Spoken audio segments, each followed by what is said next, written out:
Hello and welcome to my tutorial. Today we will discuss what is hashing. Hashing is a process of mapping large amount of data items to a smaller table with the help of hashing function. Hashing function के help से हम एक large amount data को एक single array में change करते हैं जिससे वो डायरेक्टली एक ऑर्डर ऑफ वन टाइम में एक्सेसिबल हो. Hashing is also known as the hashing algorithm और मैसेज डाइजेस्ट. मीन्स कि वहाँ पे एक मैसेज डाइजेस्ट या एक डिजिटल सिग्नेचर के फॉर्म में हम लोग उसे यूज़ करते हैं कि हम मैसेज की कॉन्फिडेंशियलिटी या इंटीग्रिटी को मेंटेन कर सकें.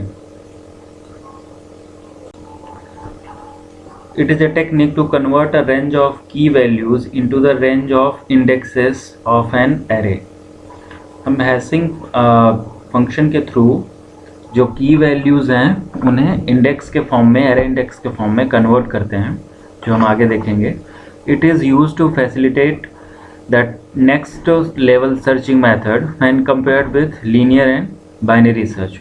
Binary search and linear search में हमें यहाँ पर ऑर्डर ऑफ लॉग एन या order of n time searching लगता है वो, बट यहाँ पर हमें हैशिंग में ऑर्डर ऑफ वन टाइम में ही सर्च कर लेते हैं. Hashing allows to update, retrieve any data entry into the constant time order of 1. That means कि हैशिंग फंक्शन के थ्रू हम डायरेक्टली सिंगल टाइम में डेटा को एक्सेस कर सकते हैं. मीन्स कि सर्चिंग परफॉर्म करने की नीड नहीं होती यहाँ पर कि हम लीनियर सर्च पे वन बाय वन एलिमेंट्स को सर्च करें, या बाइनरी सर्च में हमें उसे मिड से डिवाइड करके उसका जो लेफ़्ट पोर्शन या राइट पोर्शन है उसमें फर्दर सर्च करना पड़ेगा. ये प्रॉब्लम हमें यहाँ पे हैशिंग पर रिड्यूस हो जाती है. डायरेक्टली हम एक इंडेक्स नंबर पर रीच करके उस वैल्यू को रिट्रीव कर सकते हैं. The constant time order of one means operation does not depend on size of data.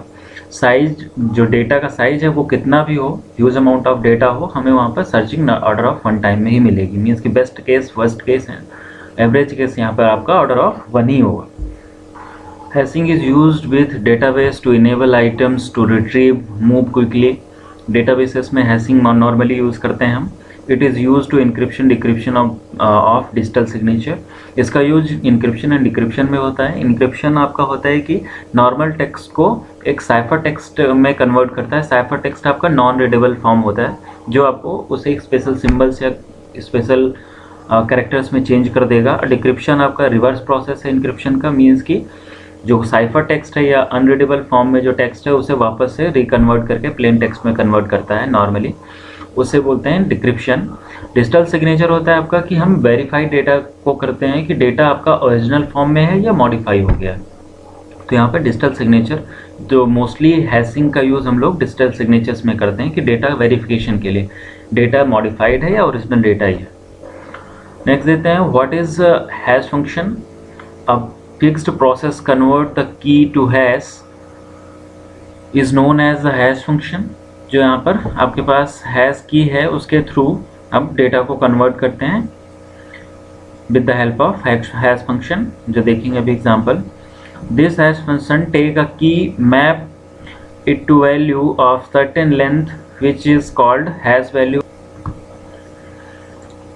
तो यहाँ पर हैश वैल्यू या हैश में कन्वर्ट करते हैं एक सर्टेन लेंथ के कोड को. It transfer the digital signature and both hash value and digital signature are send to the receiver. Receiver uses the same hash function to generate hash value and then compare it that received with the message. As I told कि message जब हम किसी person को send करते हैं तो उसके साथ हम एक उस मैसेज का डिजिटल सिग्नेचर भी इंक्लूड करते हैं. जब वो रिसीवर साइड पर मैसेज रिसीव होता है तो अगेन रिसीवर उस पर्टिकुलर मैसेज का डिजिटल सिग्नेचर क्रिएट करता है और मैच करता है जो सेंडर ने उस डिजिटल सिग्नेचर को भेजा है और यूज़र ने रिसीव किया है जो मैसेज, उससे जो उसने डिजिटल सिग्नेचर क्रिएट किया है. अगर सेम दोनों डिजिटल सिग्नेचर मैच कर रहे हैं दैट मीन्स कि ओरिजिनल मैसेज में कोई मॉडिफिकेशन नहीं हुआ है. तो यहाँ पर हैश वैल्यू या हैश फंक्शन का यूज़ हम मोस्टली मैसेज को वेरीफाई करने के लिए यूज़ करते हैं. If hash value are same the message transmitted without error. अगर आपका हैश वैल्यू मैच कर रहा है जो सेंडर ने सेंड किया है या रिसीवर ने जो क्रिएट किया है, दोनों डिजिटल सिग्नेचर या हैश वैल्यू मैच कर रही है, दैट मीन्स कि मैसेज आपका विदाउट एरर रिसीव हुआ है। What is hash table? Hash table is a hash mapping is a data structure use to store key values pair. जो आपका यहाँ पर हैश मैपिंग होती है वो आपका की वैल्यूज के पेयर को स्टोर करती है। It is a collection of item stored to make easy to find them later. Means कि ये आपके जो वैल्यूज स्टोर हैं उन्हें इजी वे पे हम फाइंड कर सकते हैं कभी भी। It is used hash function to compute an index into the array buckets or slots from the desired value can be found.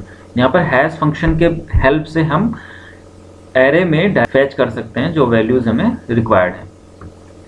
It is an array of list where each list is known as, it contains value based on key।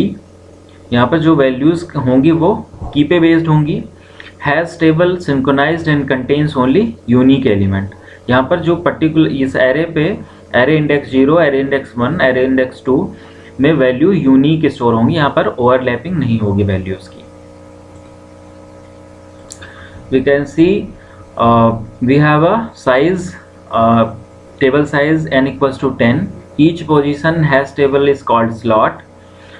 As I told you, in above hash table there are n slots in the table, name 0 1 up to n, slot 0, slot 1, slot 2 and so on. Hash table contains number of items, so every slot is empty. Here we can see array is empty. Now suppose we want to insert a number of integers 26, 70, 18, 31, 54, 93. One common method determining the hash keys is the division method of hashing. This is the formula we can store easily. This is the hash key, hash value modulo number of slots in the table. So we have a number of slots 10 because array capacity we have a 10, so number of slots in the table is 10, so we can see here this is 10. First number we are inserting 26. This is the 26. 26 is a data item, means key value modulo number of slots equals to 10 equals to 6. Here remainder is 6. So key value 26 is stored in array index of 6. 70 divided modulo 10 equals to 0. So 70 is stored in index of 0. Again 18 modulo 10 equals to 8. 8 is a remainder. So 18 will store in index of 8. 31 modulo 10 equals to 1. So 31 is stored into the array index of 1. 54 will store into the array index of 4. 93 modulo 10 equals to 3. So 93 will store into the array index of 3. Here we can see 70 is stored into the index of 0. 31 is stored into the index of 1 because 30 divided 30 modulo 10 equals to remainder equals to 1. So each key value is stored in the array is based on its own remainder. एक confusion होगा कि 70 reminder आपको यहाँ पर 0 provide कर रहा है। If again 80 अगर आपको 80 स्टोर करना है यहाँ पर, so again 80 will produce remainder 0. So here this is the collision because 70 is already in the index of 0 and 80 is again referring the index of 0. So this problem is collision. It creates a collision in index of 0. So we can remove this type of problem in linear probing. So we can see how to remove this type of problem in the next lecture.